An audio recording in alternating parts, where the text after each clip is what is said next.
Okay, great.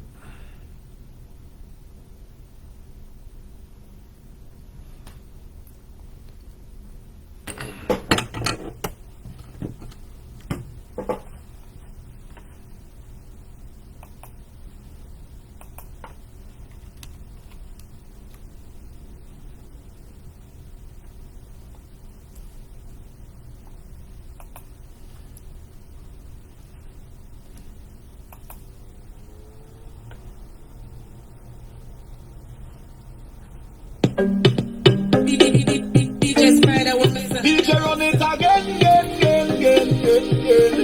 Yeah. I turn up the fed till it's all over. I turn up the fed till it's all over. Boy, I just wanna get this feeling all day. I just wanna drink and party all day. Give a little money to the promoter. Give a little money to the promoter. I just wanna get this feeling all day. I just wanna drink and party all day. All I want is a little more fete with you. All I want is a little drink with you. All I want is a little more fete with you. All I want is so tell me the party over or no. Oh Lord, oh no, oh Lord, oh no. I turn up the fed till it's all over. I turn up the fed till it's all over. I just wanna get this feeling all day. I just wanna drink and party all day. Yeah. Give a little money to the promoter. Give a little money to the promoter. I just wanna get this feeling all day. Yeah. I just wanna drink and party all day. Fed over. Fed over. Fed over. Fed over. Fed over. Fed over. Fed over. Fed over. Get this feeling all day. Fed over. Drink and party all day. Fed over.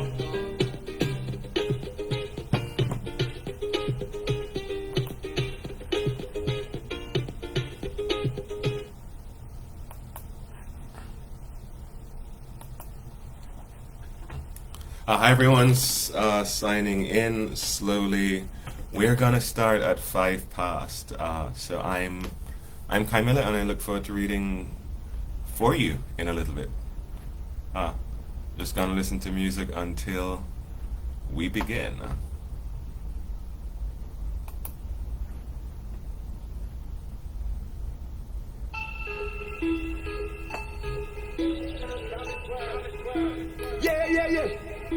Yeah.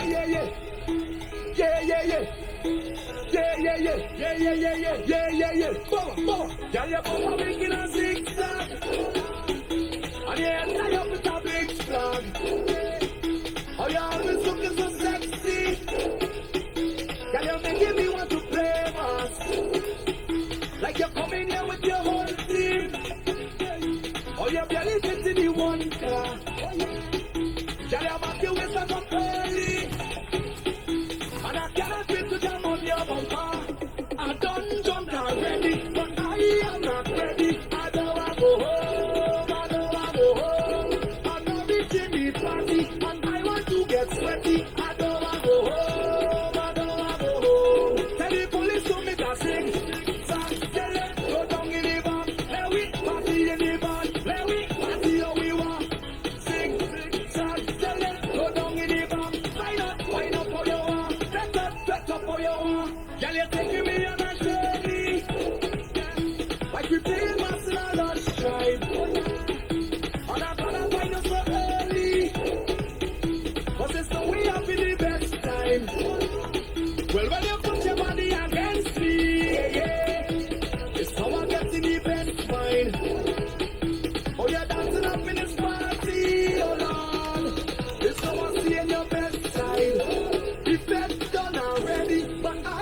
not ready. I don't want to go home. I don't want to go home.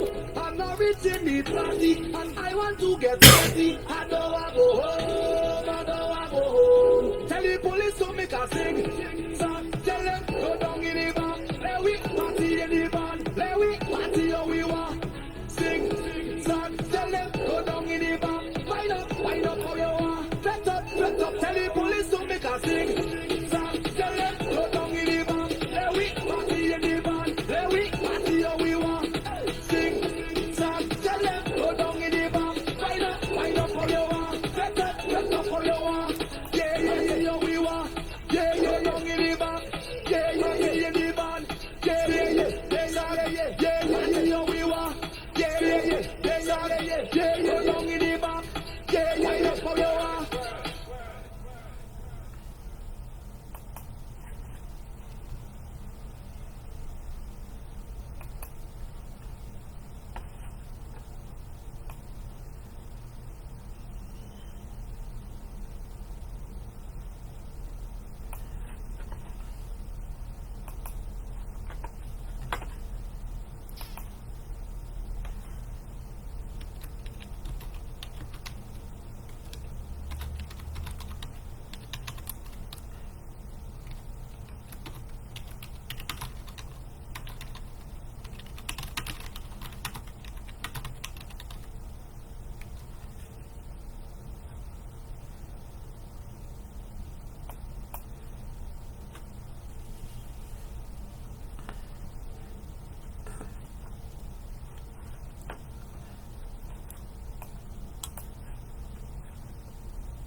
All right, I think we're going to start in a second.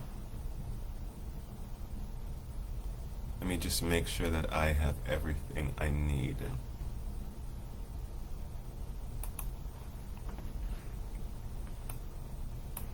Which I do. I have my poetry books. I have wine. I know it's early, but you know, you're going to ask me questions, so I figure. So thank you everyone for being here and watching the this very alliterative title, the Furious Flower Facebook live reading series. If you don't know, the Furious Flower Poetry Center, which is housed at James Madison University, is America's oldest academic center dedicated to black poetry. The brick and mortar building of Furious Flower is a kind of blossoming from a conference that happened 25 years ago.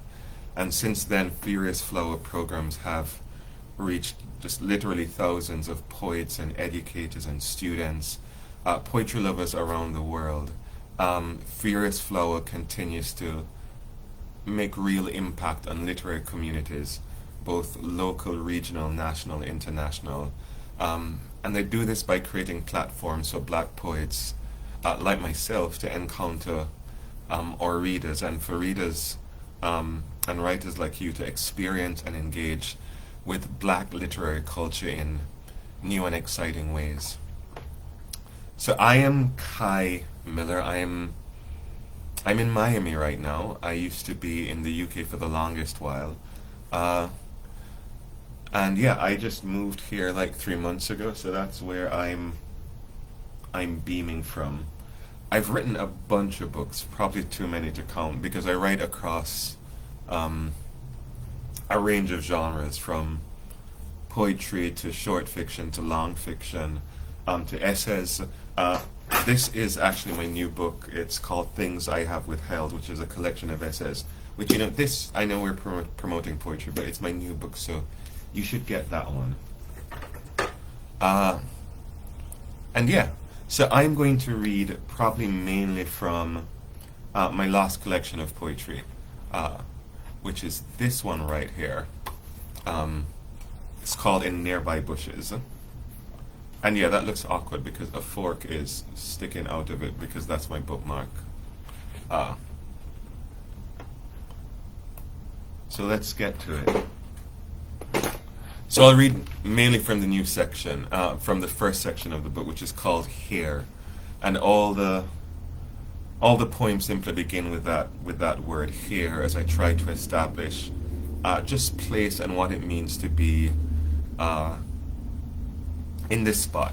The title of the collection is called "In Nearby Bushes," which is a phrase which, if you're in Jamaica, you'd some people would laugh when they hear it, because it's a phrase that we hear in the news every day. The body was found in the nearby bushes. The thieves escaped to the nearby bushes. And you always wonder, where are these nearby bushes? And I wanted to explore that landscape that is full of violence, but history, and how do we encounter it? So here's the first poem that I'll read. It's called "Here Where Blossoms the Night." A couple of things you should know. You're gonna hear a lot of strange names, and all it is me trying to think about the names of the local names of plants that you might encounter in the bushes of Jamaica. There's a strange part where I talk about Nanny, who is Nanny of the Maroons, a folk hero. I mean, an actual national hero in Jamaica. The small detail you should know is that Nanny is ascribed all kinds of magical powers, and one of them is that they said she was able to catch bullets in her ass and shoot them back. Here where blossoms the night. Here where blossom the orchids, 220 in variety. Some have adapted to bone dry places, to being purple amongst the stone. Here where blossom Jamaican ladies of the night, I mean the flowers, their petals the color of weddings, their perfume the scent of parlors. There is much that blossoms in these bushes and much that rots. Like Jamaican ladies of the night, I no longer mean the flowers. Here where grows the hog apple, the hog money, here where wild hogs rut at the roots of things, the trees sometimes are grunting. Here where you can find the tuna, here the monkey's hand, the cow's tongue. Such things seem not to belong to bushes, but they are as much a part as the bullock's heart, the dog's tail, as much a part as the broken bottles and burnt cars. Is that the right way to say it, especially here? Should I have said the heap of broke buckle and the plenty bun up car here, that cannot be held by the small arms of English, here that cannot be held by the English? But how they tried. Here is where they found Nanny, or where Nanny found them, where you might find her still, if you believe in Kumina, the never dead of spirits. Nanny, do you know her story? Her peculiar ability to catch bullets, and where? Some say she could even shoot them back, but I think this was just a metaphor for the magnificent stink of her farts, that, coming across a white man, she could just lift up her frock tail and clear the bush of English. Here, where is the inscrutability, the wild and passionate uproar? Here, where is the horror, here, where you might find the war? Here, where blossoms the knife, here, where blossoms the blade, here, where glistens the blood. The wild mint grows here, and the wild pawpaw, and the wild sage, and the wild Caesar obia. So much wildness can be found here, where creeps the cerasee, the love bush that strangles trees. Here where shines the raw moon being folk etymology, original word Ramoon. Here where you will find the much improved names of things, the slow greening and rootsing of Latin.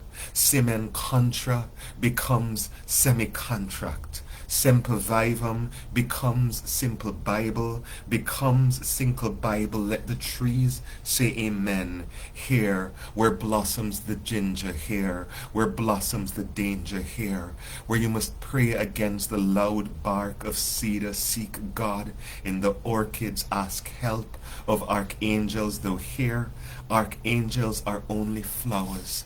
their petals the color of weddings, their perfume the scent of parlors, by which I mean the heavily powdered dead, this landscape like a wreath laid against itself.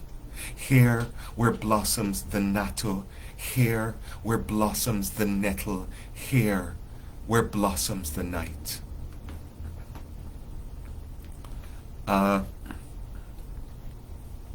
I'm going to read the poem right after that. It's called After Ebony G. Pattersons, While the Dew is Still on the Roses. And it's an installation that I saw here in Miami a few years ago by the artist Ebony Patterson.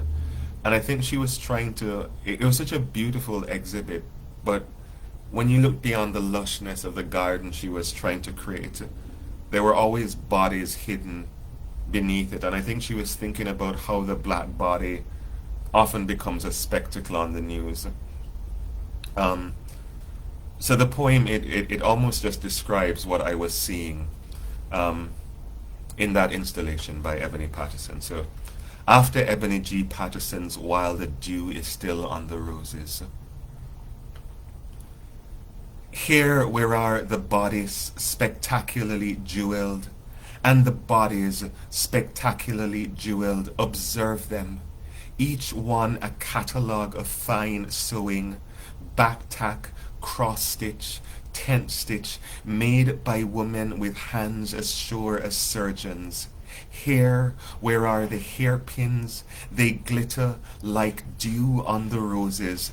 Goodison reminds us, to us all flowers are roses. And here where is the hair, a braid dance hall red, now abandoned, as if it had freed itself from one head duly conked, the Neanderthal pull of a man. Here where you must bear witness to what the hair had closed its eye to, the black cloud of shoes, the sound hymning between the leaves. The day thou gavest, Lord, has ended.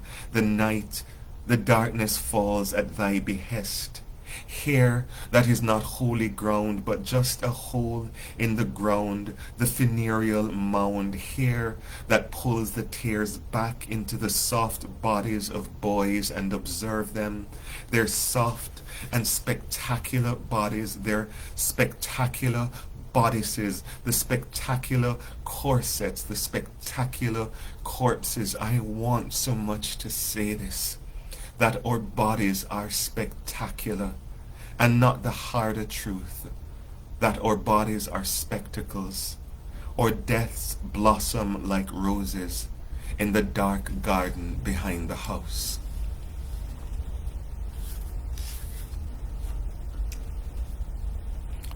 And the next poem I'll read, I have to give you some introduction to this because, you know, the place where I'm from,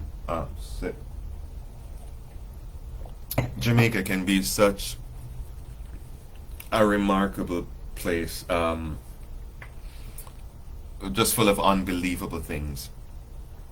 And so in 1987, I believe, someone had the bright idea that you know, because we're Jamaicans and we're just like everyone else in the world, that for a Christmas show we should bring down reindeer, like actual reindeer to Jamaica. So they brought down 6 reindeer for this Christmas show.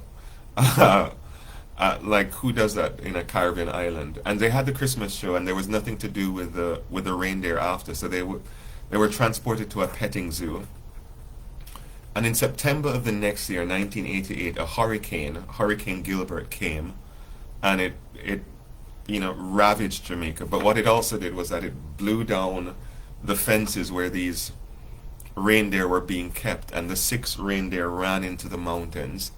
And what's amazing is that they ran into they followed the same tracks that Maroons, the formerly enslaved people, had followed. And so they ran into the hills of Portland, where they had no natural predators.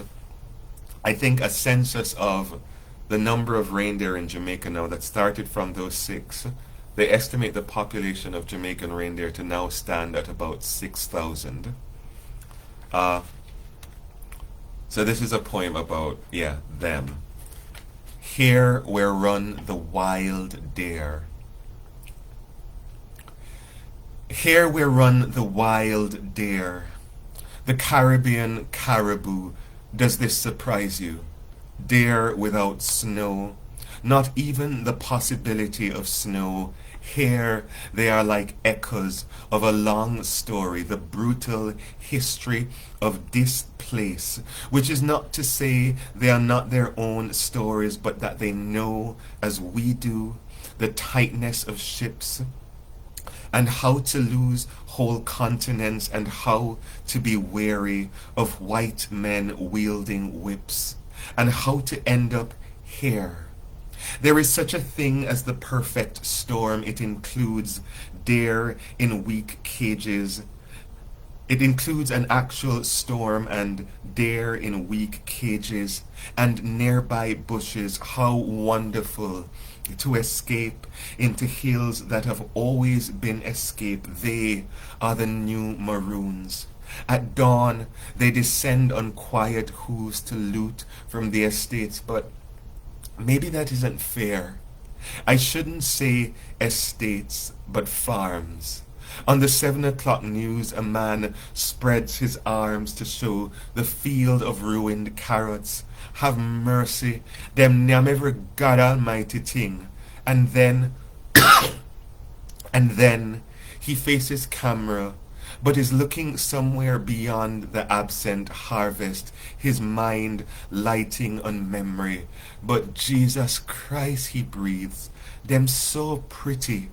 His face now a curious thing, as if ashamed or puzzled he should recognize such beauty, the nobility of their being, or accepting too late.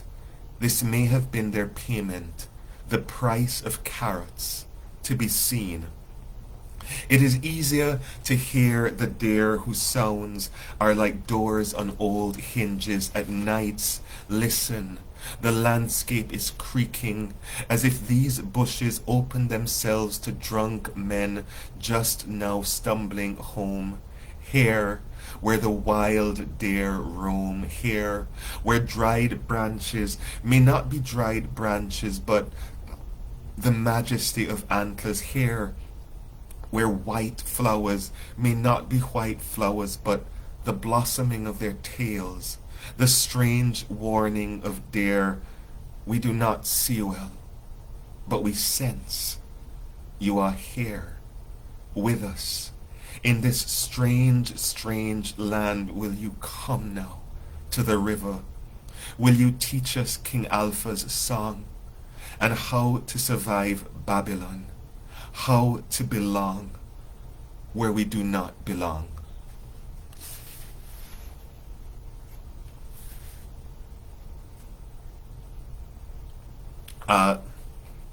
So another strange point. I mean, I don't know if it's strange, but this, while I was researching all these bushes, I started to look at, videos of kind of bush healers in Jamaica and talk to some of them. And the very beginning of this poem comes just because I couldn't hear properly. I asked about what a certain plant, what it cured, and I couldn't make heads or tails of what the woman said. And when I finally figured it out, the whole poem just kind of goes out from that to somewhere else, but that's where it begins. Here, where is the cure? Here, where is the cure for black tube? And you had to ask, please, Miss Beatrice, what is black tube? And though her words were patient, her eyes said something different. Is born you born stupid, or is university turn you fool? Black tube, she explains, is when woman can't get pregnant. Here, you must make adjustment for the greener sound of things. Blocked tubes, black tube, same thing. Here, the strangest cure for stuttering. It goes like this. Collect rain water in a calabash, beat it with a wooden pestle, Though some splashing is inevitable, be careful not to lose much water. Now drink 1 teaspoon each morning, and soon you will find the balance of your tongue, your speech as smooth as song. Here, where is the cure for belly hat? And you didn't even have to ask, please, Miss Beatrice, what is belly hat? You have made adjustment for the greener sound of things, not belly ache, not belly hurt, but belly hat. Now boil donkey weed with colic mint in a clean pot. Sweeten, if you must, with honey. Here, where grows the standing body, the strong back, these are cure for weak man with useless cock. Search me heart is for weak heart. Eye bright is for weak eye. Scorn the earth is medicine for woman. Its name is its instruction. Plant most heaven bound, its powers are diminished if it touches ground. Here, where's the cure for thief? Here, where's the cure for grudgeful? Here, where's the cure for picnic you never want? I dare not write these remedies down, but their ingredients grow here, amongst the orchids, amongst the deer that sound like doors, in the wild and blossoming night. Here, where is the cure?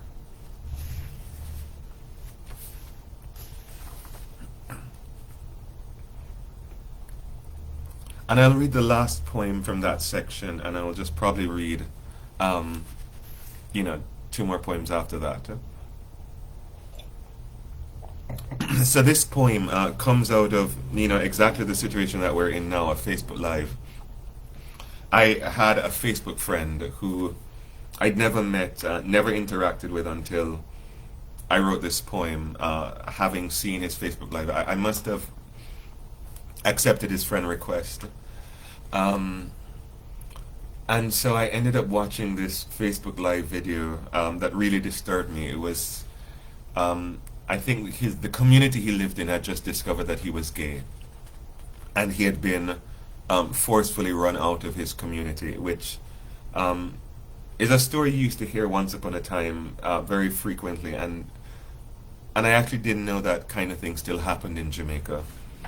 But it did, and just one thing that he said which struck me, because I was in the middle of writing this collection. I mean, I will say it in English and then I'll read the epigraph, which is what he said literally. He said, when I left, I had to take the road, because when I left, I had to go through the bushes, because if I took the road, they would have killed me. But the epigraph is literally transcribed what he said. When me leave, me have to go through the bushes, cause if me did take the road, them would have killed me. The poem is called A Psalm for Gay Boys.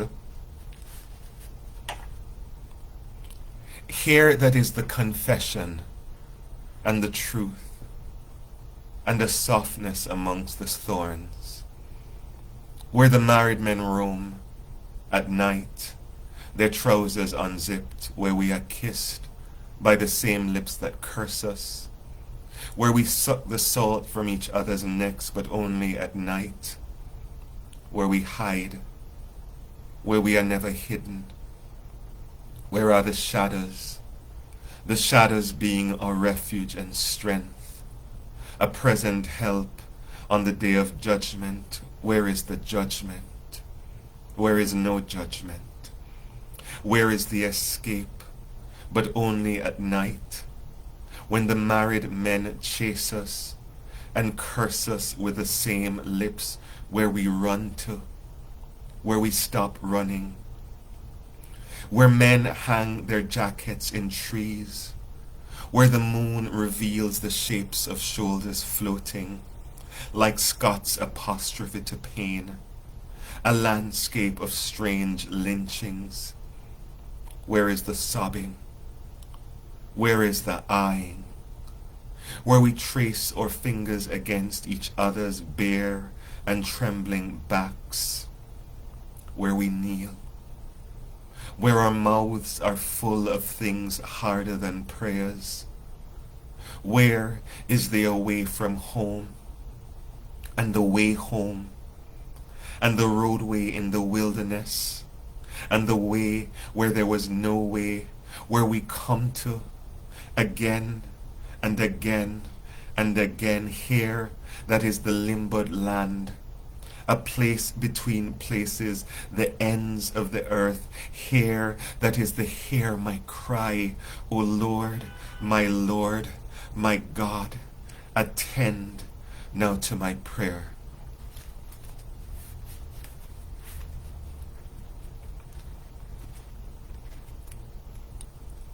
So one of the things I used to be fascinated with, and it started with a collection before, I think it's a series that I'm just going to continue to write and write. It's a fascination with place names, just the names of places in Jamaica.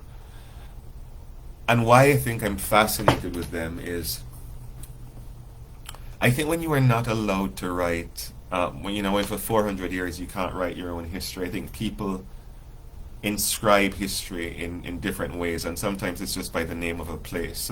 And if you know how to listen to the name of that place, you might hear a story that you didn't hear otherwise.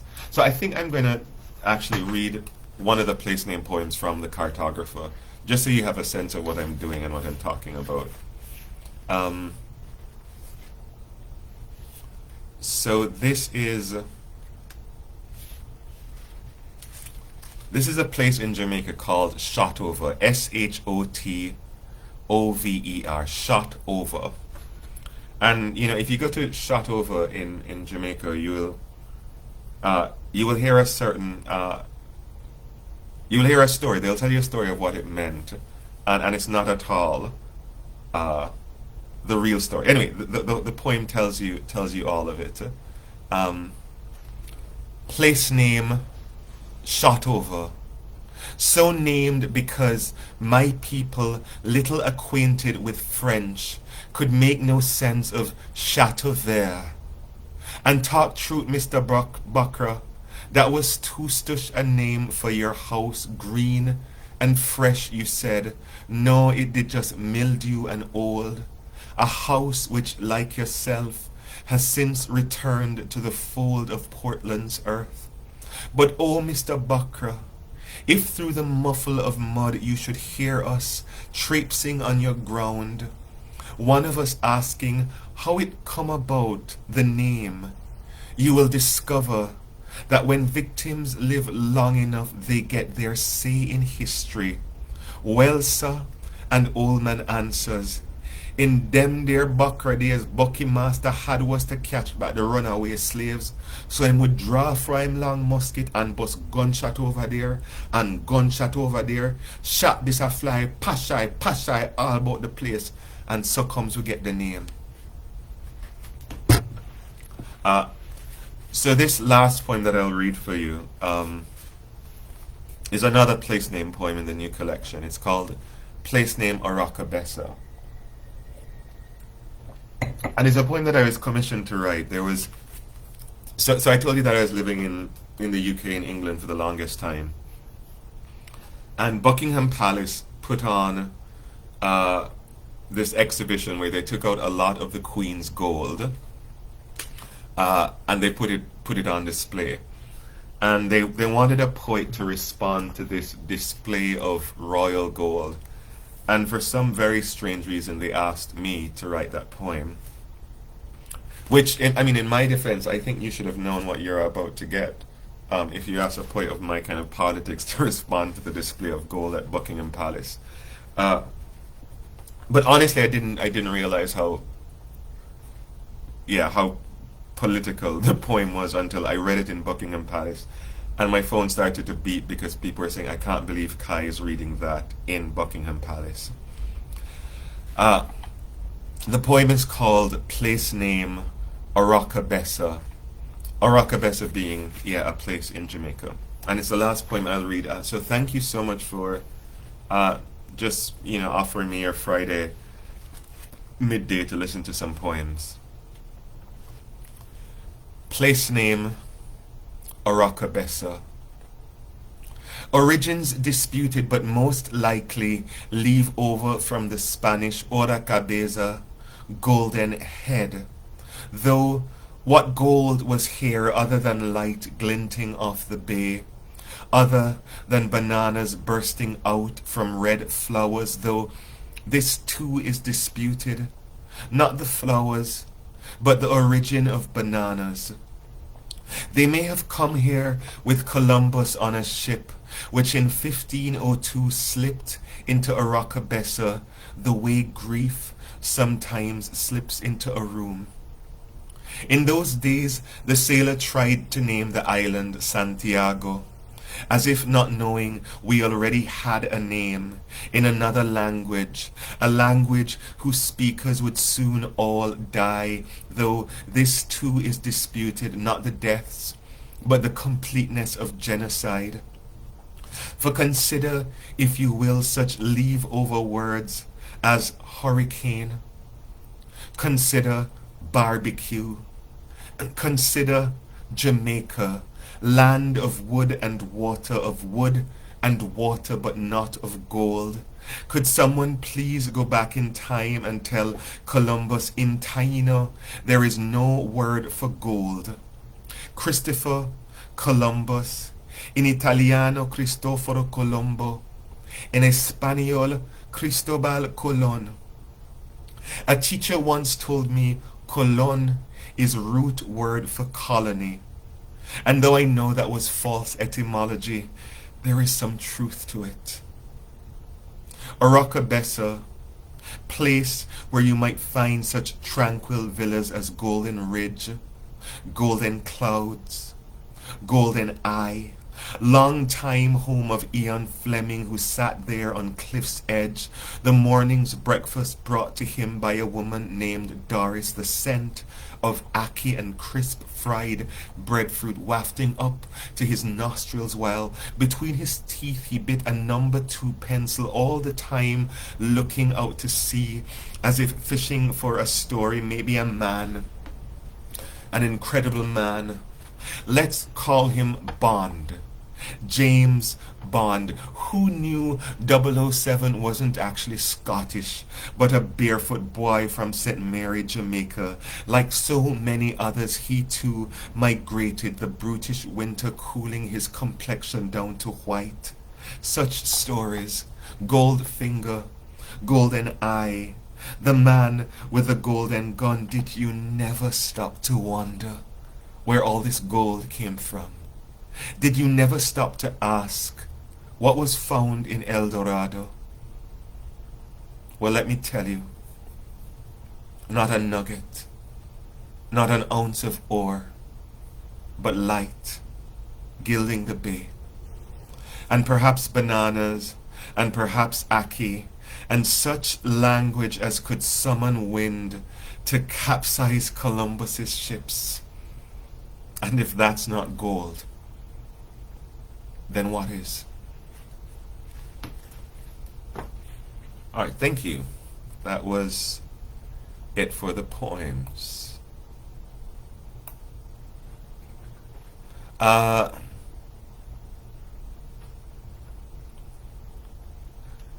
And so I think I should open it up for questions. That's what I'm told. And yeah, well, Joanne. Yeah, I don't know if I answered that question for you already, Joanne. But yeah, it's Joanne's question is what so fascinates me about place names, and it's all of what I said. It's that I think sometimes people get to hide stories in place names, and yeah, if you know how to listen carefully to that place name, you get a story that they weren't allowed to write down, they weren't allowed to record in another way. I just think it's this wonderful source of history and of contestation, where people get to reject the stories that other people are telling about. So even in that name, Chateauver, to resist that kind of the Frenchification of that, and to call it shot over, and in that calling it a shot over, to be able to tell your own story of, which they do tell in the village, of all these gunshots of a landscape ridden in violence. I just find that a wonderful kind of subterfuge, and something to be celebrated. And so anytime I hear place names in Jamaica, I always just listen closely to it and to see if there's a story that I can unearth. So yeah, there's all kind of reason that I'm fascinated. But that's a big part of it.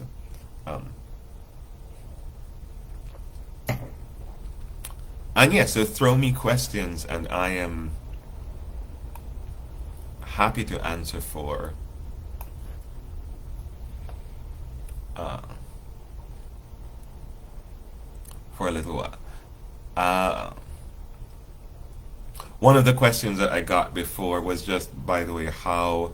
Let me see if I got that question properly. And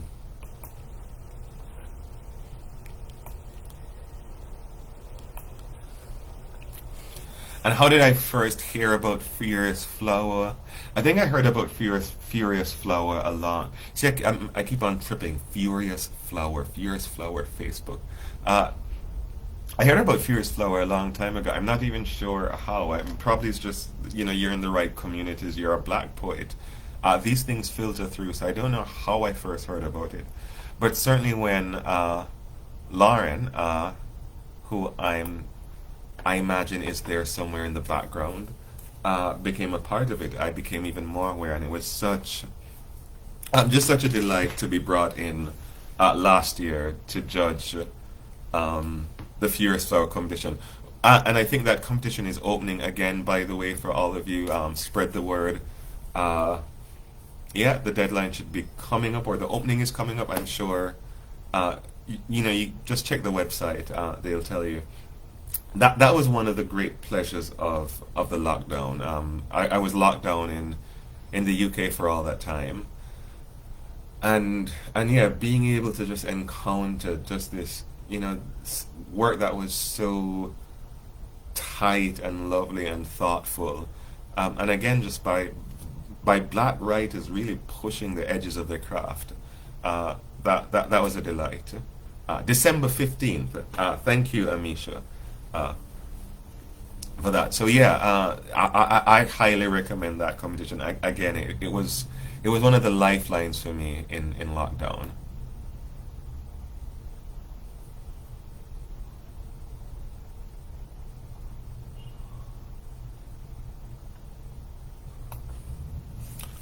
About my background, so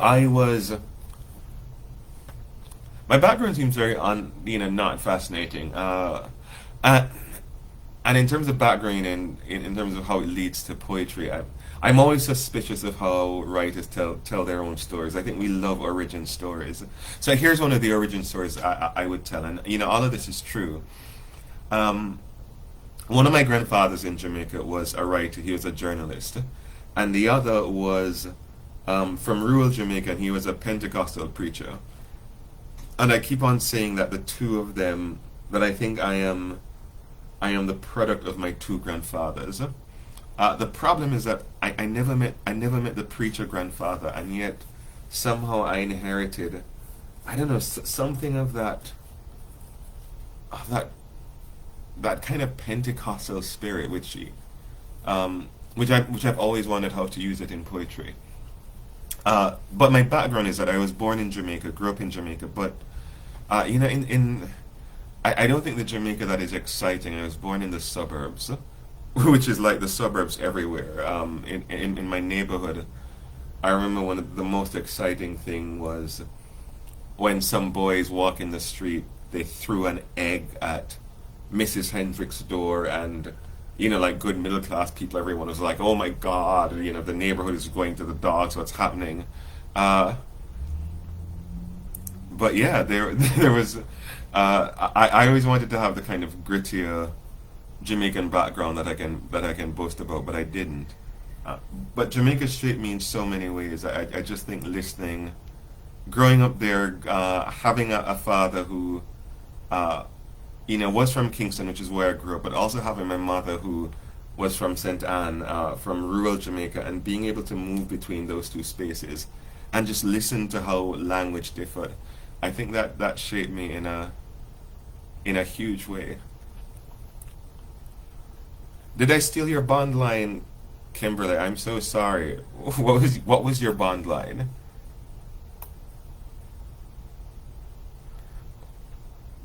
Uh, so is this? I'm gonna read your name as Maxine.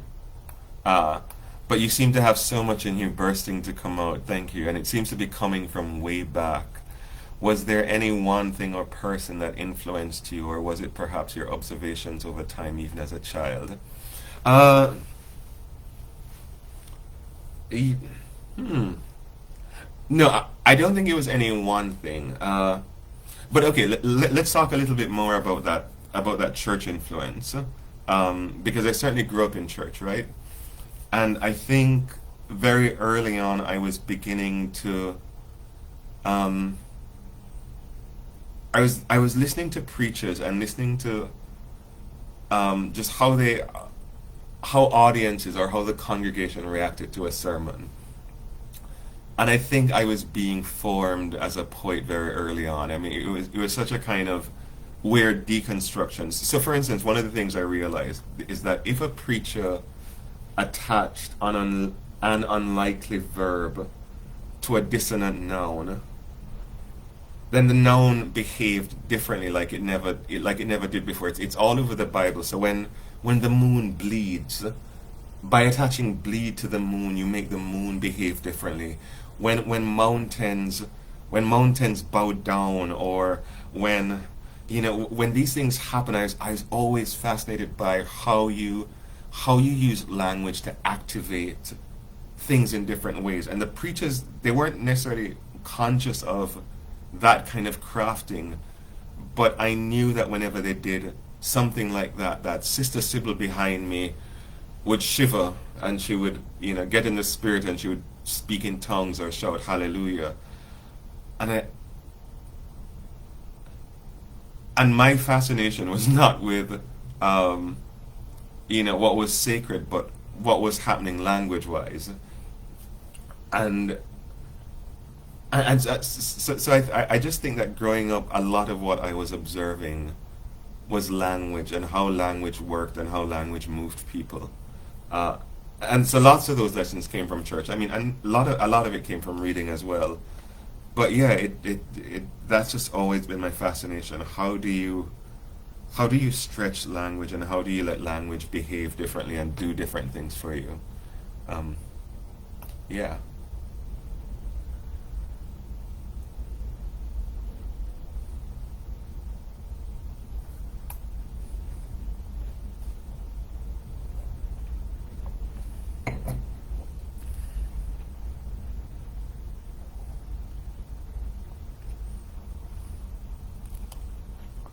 All right, just waiting for more question. And I'll take another question from the batch that I got before. Uh, so let me see. What is the most dramatic encounter you've had with a poet? Is one of the questions that Lauren sent to me before. That's a hard question. Uh, okay, I'll take Lauren's question afterwards, but I'll take Jess's question immediately. Talk about the importance of time and place in your work. Uh, so Jesse, I'm not. I'd have to think harder about the importance of time. Um, I don't know immediately. I'm sure it is. But place is immediately very important to my work. So I guess starting with a cartographer, I became interested in how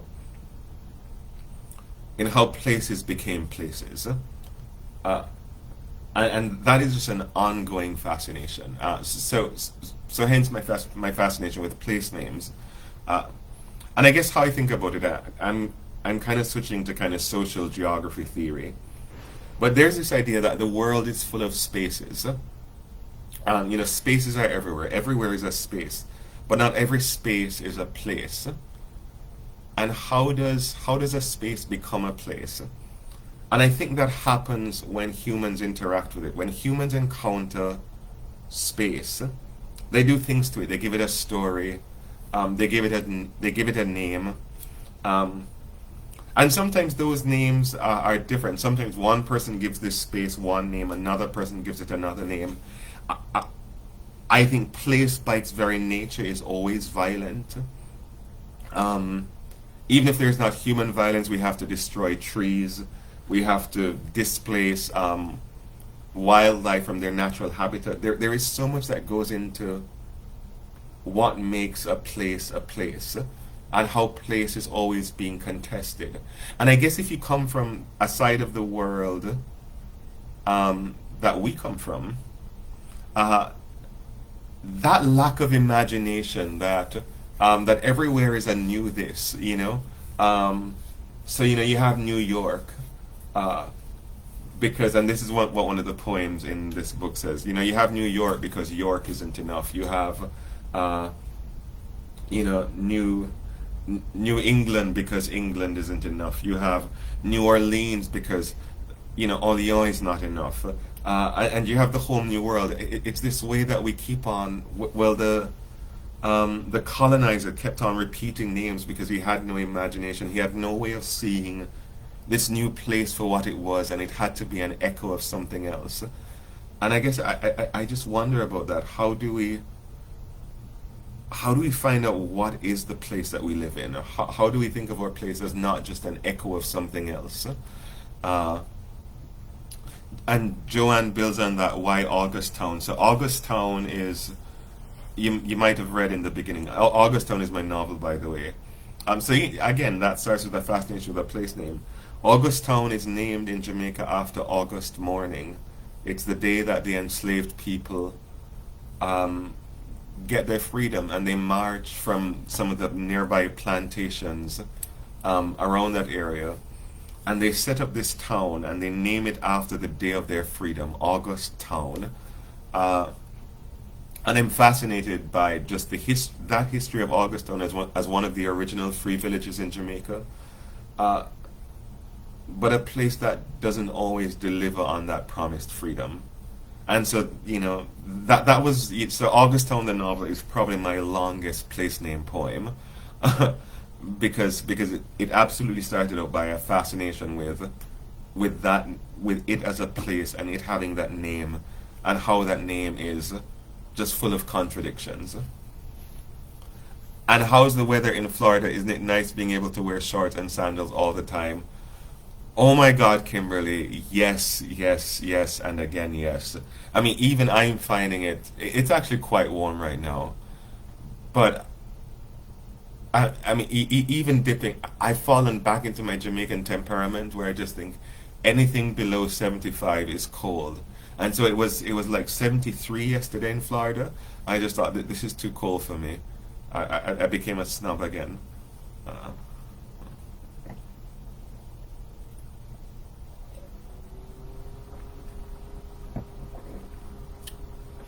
Uh, yes, Sharon.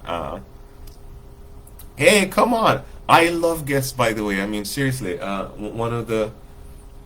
I don't need a roommate. I think I'd kick you out after a week. But my God, one of the joys. It really is one of the joys in my life is just having people over, having people. I like entertaining. So. So yeah, part of the joy of moving to Miami was it's a place where so many people keep on coming through, right? I know you're joking, but it is a real answer. Like I so thrive on just having people around me, and just as a poet, we're always moving around as poets to have a place that you can say, hey, if you're in this side of the world, I can put you up for a night or a week. It's something that means a lot to me.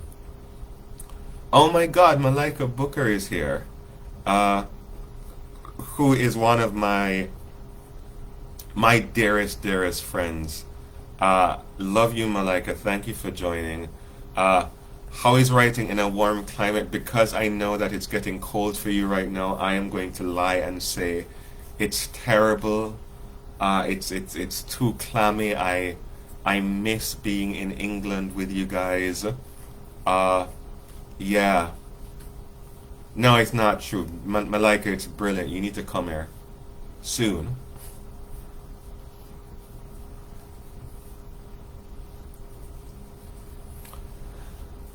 And sorry, so Kimberly's other question is, what inspired you to become a creative writing teacher? I, I don't know if anything inspired me. It's something that I fell into, and found that I enjoyed. Uh, but the other part of your question is so hard that I mean I actually don't know how to answer that. How to find a marketing audience, uh, and it's something that I actually don't think about. Like I think if I thought about how to write to a more marketable audience, I would collapse, because I think so much of the ways that I write is that I turn my eyes away from the market. Like my writing only becomes its strongest self if I imagine I'm speaking to a Jamaican, uh, who understands everything, and so that's not your idea of an obviously marketable audience. Uh, but I turn to that audience not for political reasons, but for craft reasons. That if I look to an audience who knows me, who trusts me, who understands my language, I write better. And yes, so yeah, I don't know. It was so wonderful being here as well, Joanna. Thank you for having me. And so I'll take this last question from Amara. Who are the writers that you always fall back to and read regularly?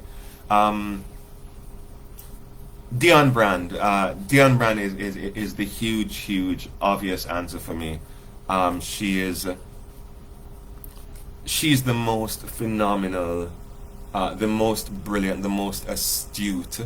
Uh, why she doesn't have a Nobel Prize, I don't know. But she is the writer who I go back to again and again for clarity, for grace, for just knowing how to dig harder and to look more penetratingly, on the world. She is she's absolutely my go-to. Um, I think around, and I will, quickly answer Malika's questions. You love art and are an avid art collector. Does the art you admire and collect influence your writing or act as any kind of stimulus? I not directly, no. So I've never written like a clear ekphrastic poem, but being around art, and being around artists who I think are thinking through things in complicated ways, like Ebony Patterson. I think Ebony Patterson thinks through gender and how gender is constructed in the Caribbean in more thoughtful and provocative ways than most people who are writing it. And so I think that being a part, like communing with artists like that, is really just being part of some of the most interesting conversations that are happening. Um, that's certainly why I'm doing it. Um, but I think we are about to run out of time, and so I just want to thank you, so much for tuning into this furious. You see, I'm always going to trip my tongue when I say this. The Furious Flower Facebook live reading series. This is actually the last one, for this semester. So thank you for being here, for the end of the series for this year at least.